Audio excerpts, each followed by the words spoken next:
We're going to take a look at Syscon PlantStar 4.0. I'm going to look at process monitoring. So on the manager menu, if you go to process variables, I'm going to start with the chart viewer.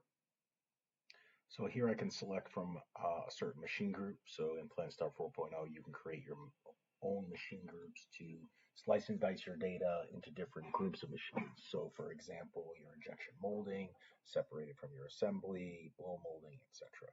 So if I pick a machine, I have a job that is here, my list of jobs, and I'm going to start with X bar R, and I can pick a specific process variable. So PlantStar 4.0 has the ability to interface through machine protocols such as OPC UA, Euromap, etc. So you can pull any process variable available to the machine. So you can see here I have my upper values, my controls, my specifications, my averages, and I can also overlay as many variables as I like. So if I pick a different variable and I add overlay, you're now going to see the other variable overlay on top of the first one, as you see here. I can also look at toggling my chart, and I can look at my two separate variables here, and I can look at certain date and time parameters as well throughout toggling the chart. I can also hit the toggle chart size where I can build out many different charts.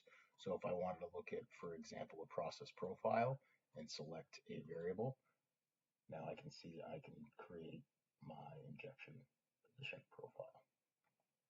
I can also look at a single value and choose a variable and add to the chart.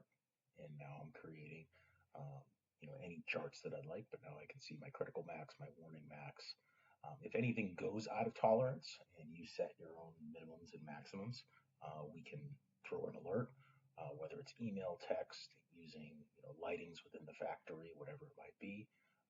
So this is an example of process variable chart viewer within PlantStar 4.0.